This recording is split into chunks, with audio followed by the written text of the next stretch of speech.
enjoy what I have to say. Let me say, I like to do this very informally. If anybody has any questions as I'm going through, don't hesitate to raise your hand or yell out or say, what do you mean by that? Or, you know, you've got to be kidding or whatever.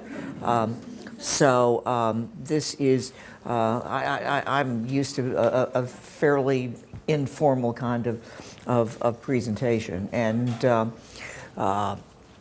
I don't have any notes. I don't read from anything. I like to look at the images and talk about what we're seeing.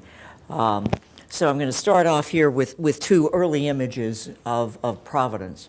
What you see lower left is an imagined bird's eye view of what Providence looked like around 1650 or so. And you see upper right a map of the house lots that define the early English settlement of Providence.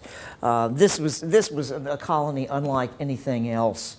There was no common, as you can. Let's see if I can do this. As you can see from here, they're just house lots laid out along what we know is North and South Main Street today. And they were narrow and deep, going all the way back to Hope Street. And this is sort of an imagined view of what this looked like. The houses lined up facing the water because what we now know is that little place called the Cove Basin in Capitol Center was originally a Great Salt Cove. The earliest houses in Providence, and there aren't very many, it's appropriate that this talk, this series begins with around 1770, because if you were to decimate everything built before 1770 in Providence, there wouldn't be much left. This is one of them, and it's one of these iconic buildings. It's the Stephen Hopkins House, with the built in 1707 and 1743. What we're seeing here, the front part is 1743. We don't see in the rear the L, which was actually the original part of the building. But this is one of the oldest buildings in Providence, and there are very few that are built before this, and there are very few really before 1770. As I said, this is the reason we're sort of beginning this in 1770, and the parameters of this series, 1770 to 1940, really kind of frame the period in which most of Providence was built. Yes, there are things after 1940, and there are a few things before 1770, but by and large, the Providence that we know and we think of as historic Providence, and I don't mean just Benefit Street, I mean the whole sort of fabric of it, from Benefit Street to Federal Hill to Olneyville, pretty much looked the way it did in 1940 as it does today. There's not a whole lot of change. There's been some development along the edges, the Upper East Side, the Upper West Side, parts of Mount Pleasant developed later. But by and large, what we think of as historic Providence was pretty much here by 1940. And so that's what is defining the parameters of this. This is certainly an iconic building. It is sort of standing in for what was typical of houses that were built in Providence in the first 3/4 of the 18th century. And that is very small scale. I mean, I imagine many of you have been in this house, and you know how small it is. I mean, there's a very small entrance hall, the rooms are small, the ceilings are low. This is the house of one of the wealthiest people in Providence in the 3rd quarter of the 18th century. So this tells you something about what Providence was. We're going to see today what Providence started becoming in the 3rd quarter of the 18th century. But this is certainly much smaller. And I'm sure many of you have been to Newport and seen houses from the 1730s and 40s and 50s that are much larger scale, much grander than this, much more elaborately finished. But this was, for Providence, as elaborate, pretty much as elaborate as it got. But we see in Providence in the 1770s a real just bursting forth of civic and architectural development. Part of that has to do with the British blockade of the Newport Harbor. The British blockaded the Newport Harbor in the early 1770s, and suddenly Providence had access to the sea and became the principal port in the state of Rhode Island. Newport languished away until really becoming, a playground of the rich in the second half of the 19th century. But from 1770 until 1774 till mid-1860s, Newport was no place to be, and not much happened there. If you were to go to Newport and look for something built between 1780 and 1860, you're not going to find a whole lot because nothing much happened there. You'll find a few early summer cottages. Kingscote comes to mind. That's probably the best known of them. But Providence began to assume a principal role within the colony of Rhode Island right on the eve of the Revolution.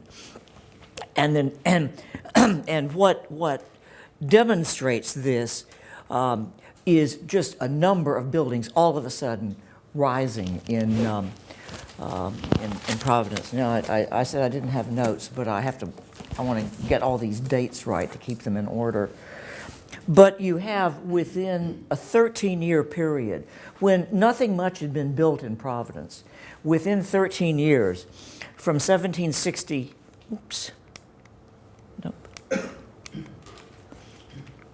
there we go. 1759, the Colony House, and I'll talk more about this in just a minute. I'm going to go through each of these. But you have from 1762 or 59 to 62 until 1775, the Colony House, the brick schoolhouse, the college building, what was called the college edifice, which we now know as University Hall at Brown, Shakespeare's Head, the Market House, and the First Baptist Meeting House. Suddenly, in a settlement that had nothing but small-scale houses like that, suddenly, within 13 years, all of these big buildings are being built. And this is a real physical manifestation of the fact that this is becoming the place to be within the colony. The Colony House itself, now at 150 Benefit Street, and this is the view from North Main Street.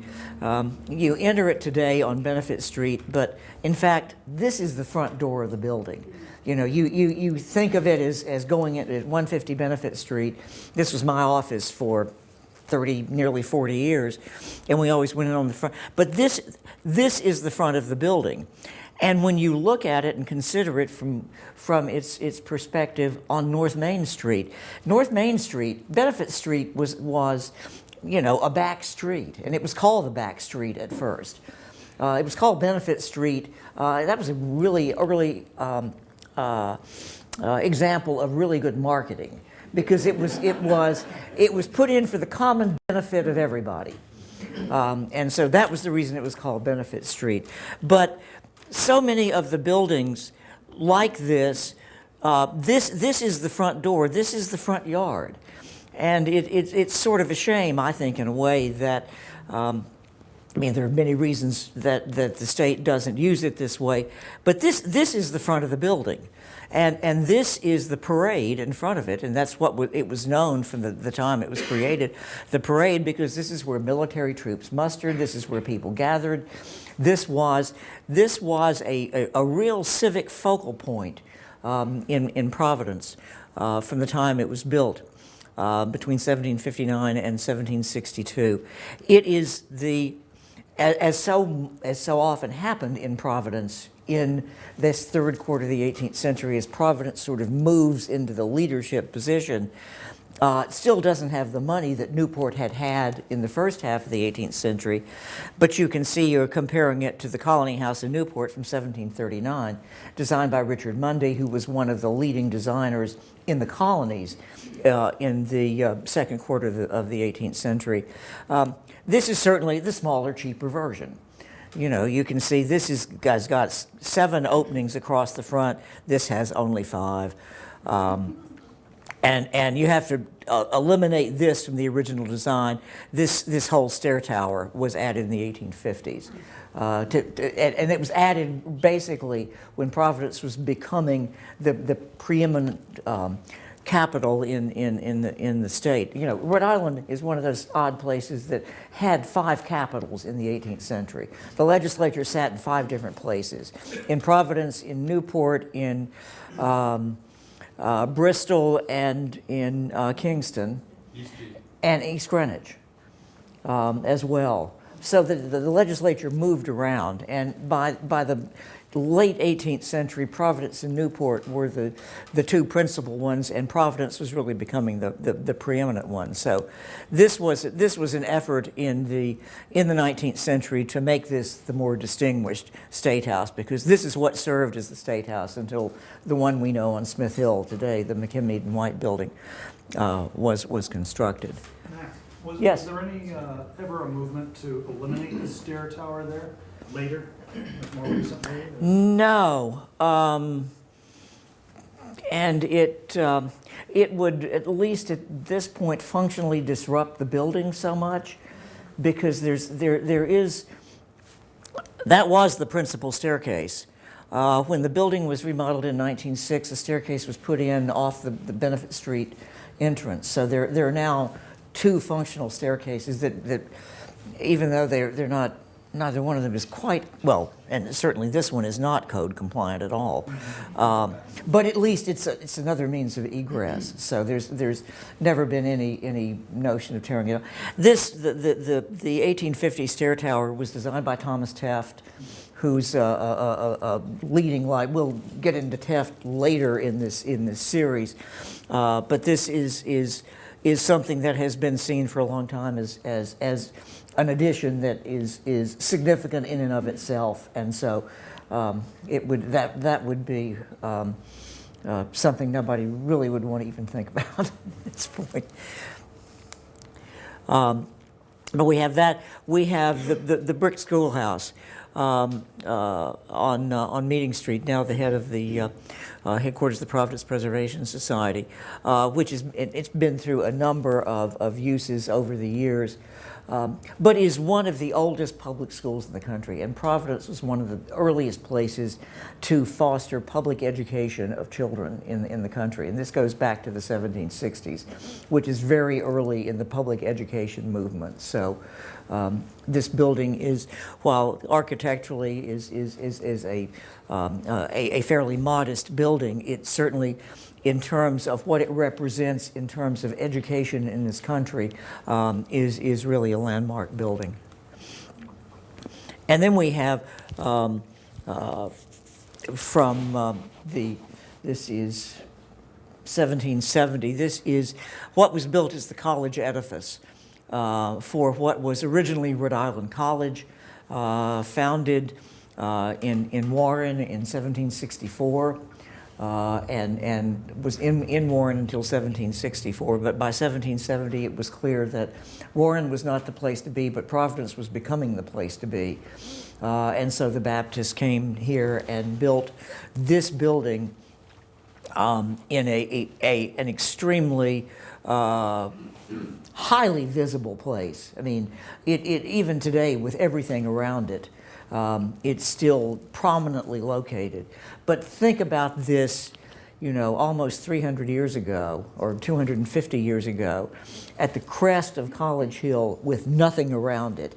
And here is this 4.5-story massive brick building, bigger than anything else in the city of Providence, and very much dominating it. But fascinatingly, and I think it has a lot to do with educational attitudes in the 18th century, dominating the city in some ways, but removed from it. And this is part of the notion of educational institutions in the 17th and 18th century, is that they are removed from and overlooking, they are observing, but not part of what's going on in culture around them. And what better place for a building like that than sitting up here at the top of College Hill, overlooking this sprawling, increasingly developing commercial center, but not being really part of it. And it still maintains, to a degree, that posture today. Yes? Thank you. I just wondered, is that sort of part of the culture of the core of all the Ivies, for example? Most of them are fairly removed. I mean, I can't tell you what Cambridge was like in 1636, but so many of these early schools are very much removed.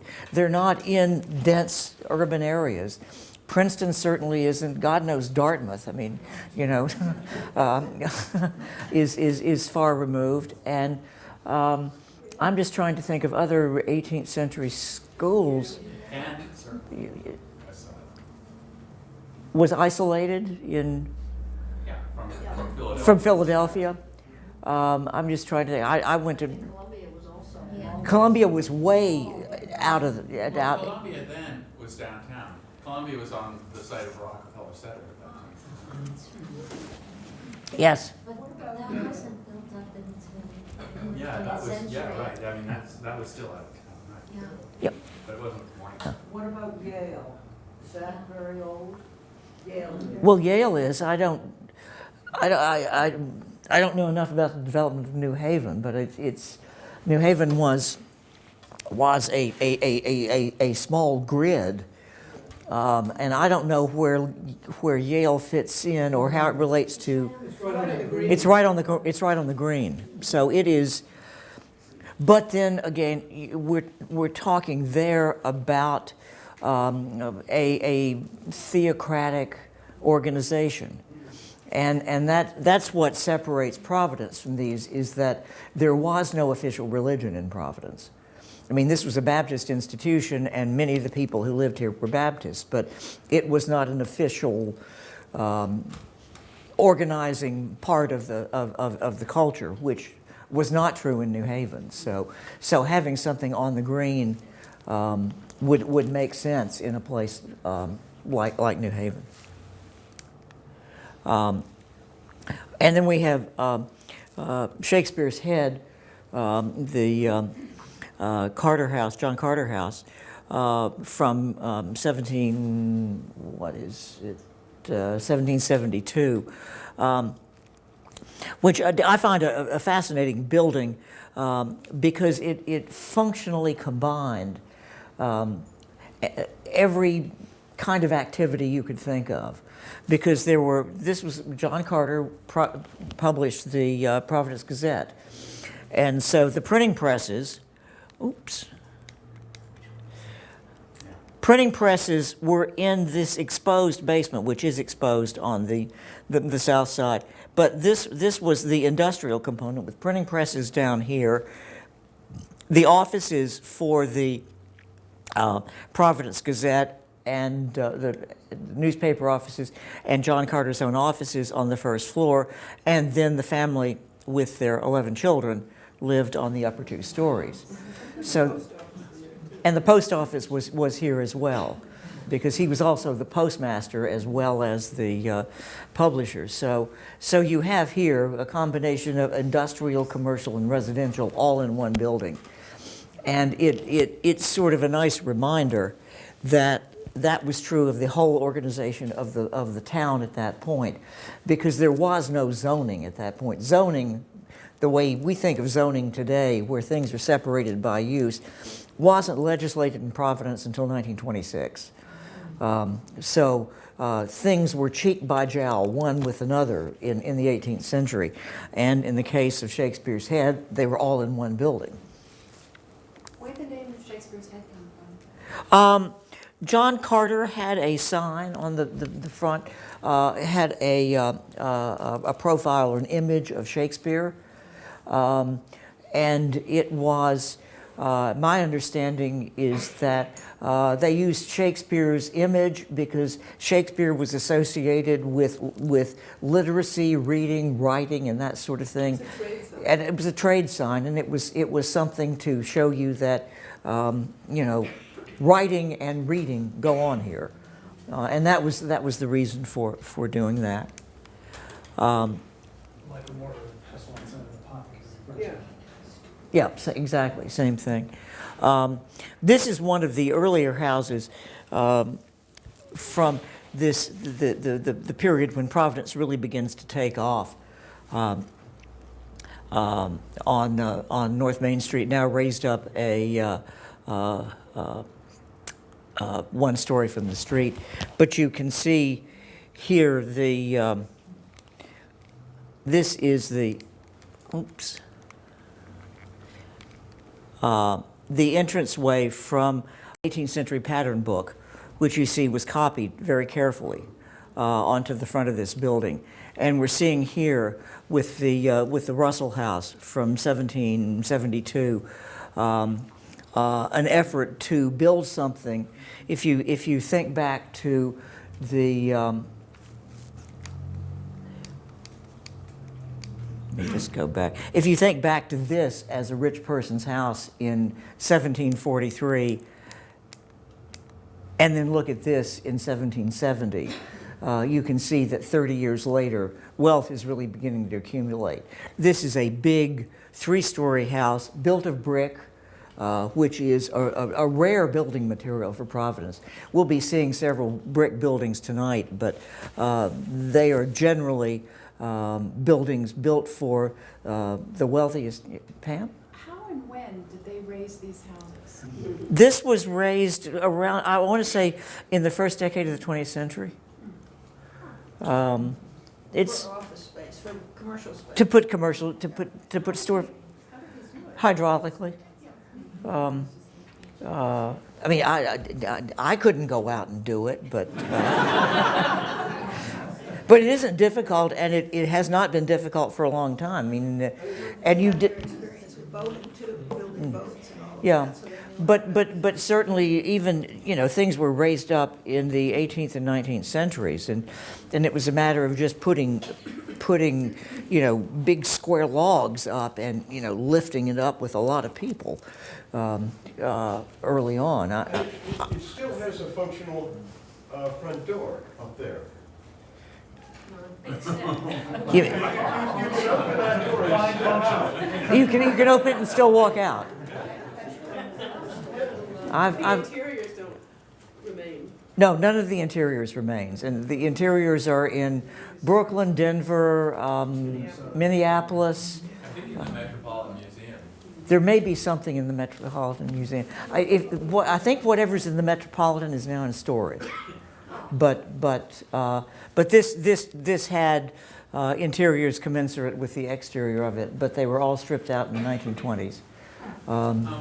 And so, yeah, Shell. Just apropos of raising the houses, I mean, I know there are a couple of houses in Providence that are basically 17th century houses that were raised up in the 18th century. Yep. And so the upper floors, it was an efficient way to expand the house because you basically still had the Yep. roof and everything. You just, and they were so small that they were easy to raise up. They were, and people had no hesitation about raising them or moving them. So, you know, 17th and early 18th century houses have been raised up, incorporated, moved. That's certainly true. This is not an unusual example by any means. That's a good point. But in the let me just. But we start seeing in the 1770s, right on the edge, eve of the Revolution, a number of institutional buildings that get built in Providence, and we have here the Market House from 1773, I think it is, and it's very much inspired by the Market House in Newport, which is at the south end of Washington Square. And you can certainly see, I mean, we're talking about again, a 40-year difference in terms of construction. But there's certainly things that are similar, this arcaded first story. And this was, when constructed, and there are early photographs of it, this was open just the way the Newport one is.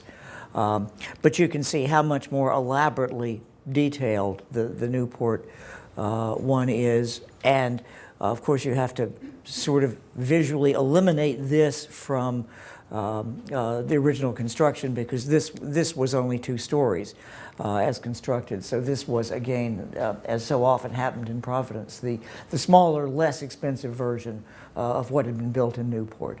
And but Providence was certainly trying to catch up. Is that custom house built on landfill? Because isn't that where all those houses on the water there, where the boats used to come in? I don't know how much this itself was on fill. Certainly a lot along North and South Main, particularly on the west side of South Main Street. There's a lot of fill, but this was certainly on dry land by So it was where the neck 1770s. was, The neck came because there were spits of land that went Where out. was the Yeah, neck? where the east end of Westminster Street and basically the foot of College Street came pretty close to each other across the river. But a lot more was filled in, so that straight line that we know today as the Providence River going up to the Cove Basin is most of that is fill. Yeah. And then we have the First Baptist Meeting House from the early 1770s. This is 1775 when it was finally completed, and probably the most ambitious building that had been built in Providence. And you have to think of it basically in conjunction with University Hall at Brown. Because Brown was founded as a Baptist institution. The Baptists were, the Baptist religion in America got its start here with Roger Williams and his followers. And the Baptists remain a big deal, and certainly were with the construction of this building, which was, I think, at the time of its construction, the largest wood frame building in America. When completed in the mid 1770s, and it's still quite an impressive building, and it basically is the old New England Meeting House, which is a square plan building with entrances on several sides, but here dressed up with a very proper English tower. You see the steeple here, there, and it's copied directly from James Gibbs' St. Martin's in the Field, Trafalgar Square. So I love this because it's really symbolic of Providence becoming a wealthy and ambitious place, because they built a basic meeting house, but they dressed it up with a, well, I mean, by then 50 years old design, but still for the colonies, you know, pattern books that were being used at that in the 18th century had a rather long life. So using a 50-year-old pattern book is not all that unusual here or other places in the colonies. But we basically here have a New England meeting house, but dressed up with a proper English tower and spire. And then Brown University was sort of the companion piece for that. There began to be houses of somewhat larger size being constructed. This is the Joseph Jenks House from 1773 at 43 Benefit Street, the corner of Jenks Street. A not terribly sophisticated building architecturally, using this by the 1770s, a fairly old-fashioned gambrel roof, this double-sloped roof, which had been in use in Rhode Island since the fourth quarter of the 17th century, and was by 1774 somewhat dated, but nevertheless a fairly large house for its time. But we begin to see it at this time, buildings that are much more sophisticated than that. We see here on the left the little house from the 1740s, and then on the there we go, and then on the right from 1772, the Joseph Brown House. This is designed by Joseph Brown. Joseph was one of the four Brown brothers who were seemed so much to dominate Providence in particularly the third and fourth quarters of the 18th century. And Joseph was a self-styled architect, as any architect in the 18th century was in this country. There was no architectural training. Thomas Jefferson was as much a self-styled architect as Joseph Brown. But Brown was looking at English pattern books, in particular Swan's designs, which had this very eccentric curved gable that he used on his own house. And you can see here from just comparing houses of two of Providence's wealthiest men 30 years apart, the difference in scale and finesse between these two houses. Providence began to become involved in Providence has always been involved in shipping in the 17th and 18th centuries. Providence became much more involved in the third quarter of the 18th century once the British occupied Newport, which had been the principal port in Providence. And it was in the 1770s and particularly in the 80s through the 18 teens that the China trade became an important component in Rhode Island's economy. This is one of the Brown ships. This is the Ann and Hope, which went back and forth from Narragansett Bay to China, carrying goods, carrying things over there and bringing things back and making money every time they did it. It took an average of 2 years for the Ann and Hope to get to China, unload, load, and come back. So, we have no idea today about how much longer everything took, and that's a very good example of that. We expect a much faster turnaround than 2 years for our investments today. But that wealth, it took a long time for the money to come back, but it brought back a lot of money.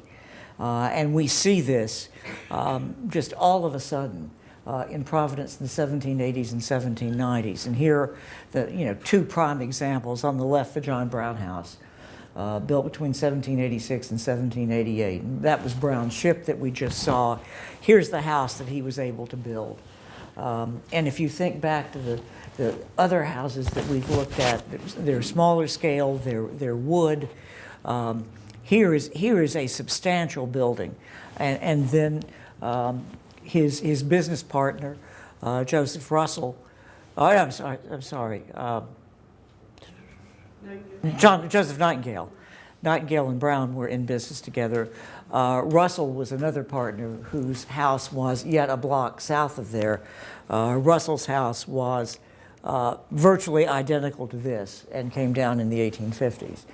So it's amazing to think that, I mean, well, I'm just going to skip ahead because what's really impressive to me is the fact that these houses are all in such close juxtaposition, and seeing something like the Joseph Brown house, the Ives house, which you just see a bit here.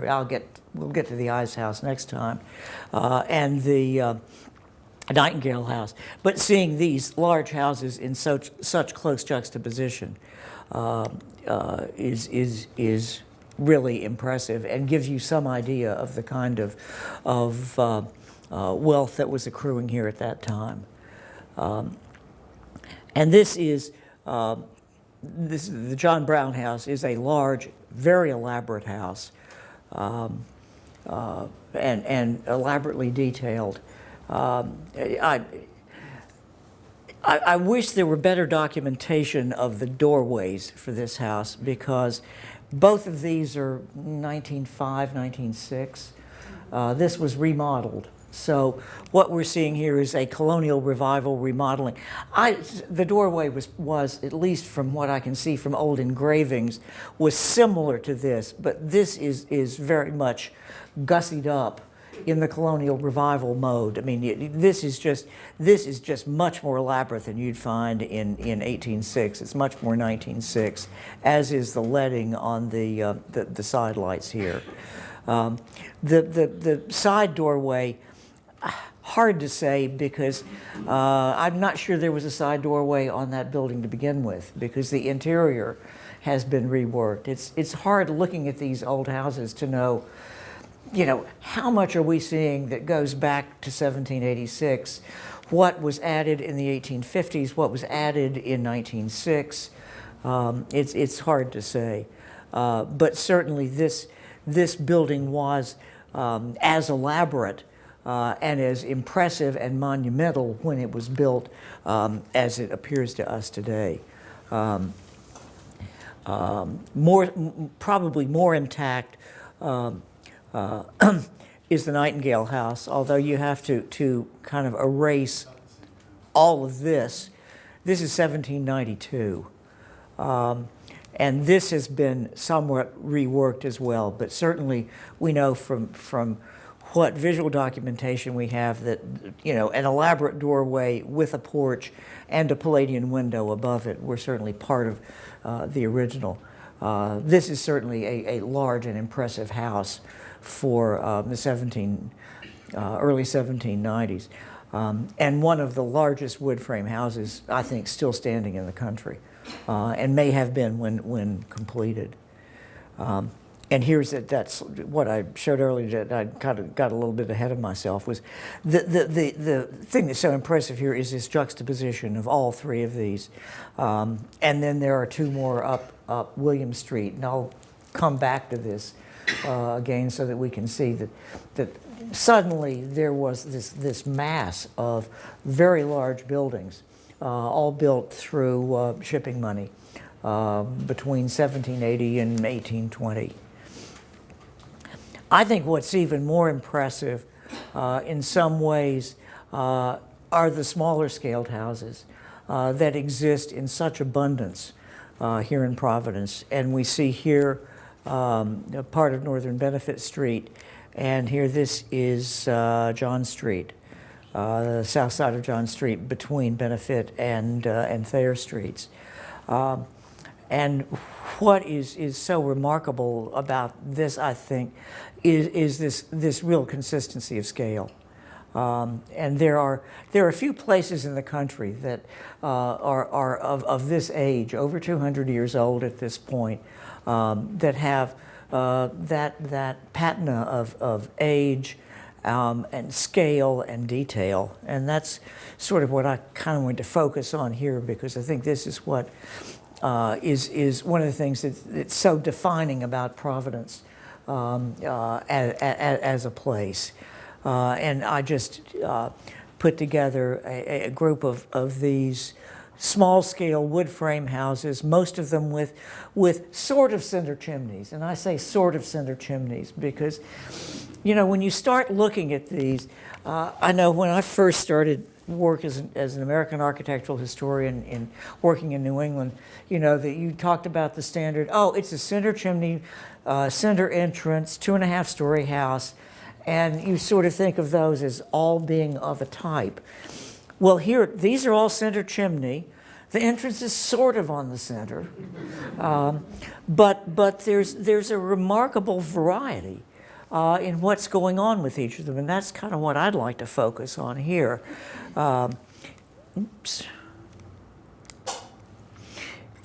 You know, the prototypical one is center chimney, center entrance, 5-bay facade. That is, you know, 5 separate openings across the facade, and more or less, you know, regularly disposed across the facade. But you know, here is another one which has that same sort of format, but the chimneys are not right on the center here. Here's another one on Benefit Street. These are all roughly 1790 to 1805, 1810 or so, right around 1800. But here, this is not completely symmetrical. It's an off-center entrance. The chimney's more or less in the center. And here's another one. This is on Sheldon Street, I think. But you can see here the chimney's not quite on the center. It's slightly more to the west than it is to the east. Here, this does not have a center chimney at all. Whether this had one and it's been taken out, it's hard to tell without going through each of these individually. And as I was looking at all of these and taking photographs over the last week or so, one of the things that struck me is how different these seemingly similar houses are, and how it would be really fascinating for someone to go and examine each one of them, not only the outside, but get into them and see what the plan is, how these were organized. I think there's a lot to be learned from that. And I think there is I can't think of the word, but a significant quantity of them that you could actually make a really good study, better than you could almost any place else. These early houses of Providence have been studied any number of times, and I can't tell you how many master's theses and doctoral dissertations I've read that go into these. But no one's actually gone in building by building and looked at them and figured out how are these put together, how are they organized. It would make an absolutely fascinating study. It's not something I'm going to devote my retirement to, but I suggest it's the task of someone much younger than I am. And there are a few buildings built of brick. This is one on William Street. And one of the things that's interesting about these, and you can see the edge of one next to it, the developer of William Street around the end of the 18th century actually specified that buildings that were being built in this neighborhood had to be built of brick.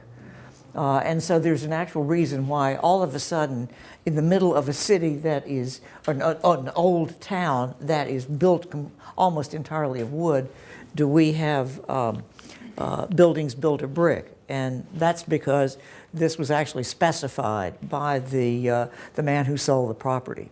We usually think of brick much more as something that goes with bigger buildings like the Brown House. I'm just kind of keeping my eye on the time because I don't want to keep you all night. But one of the things that fascinates me, and I got to looking at these houses, you know, they all have similar doorways. But when you start looking at them, there's a remarkable variety in how they're done. They usually have a pediment, some sort of triangular deal up at the top, and they're usually framed by pilaster strips, which are basically a two-dimensional way of rendering a column. So that this has, in some ways, this is a very abstract two-dimensional rendering of a temple with columns and a pediment. But there's a remarkable variety. Here you have one with a semicircular fan light that basically breaks into the pediment. Here there's a transom light that's below the pediment. Here there's no light whatsoever. And there are some that are remarkably similar. I looked at these two, I kept staring at them and thinking, well, these are so similar. I mean, they're almost identical.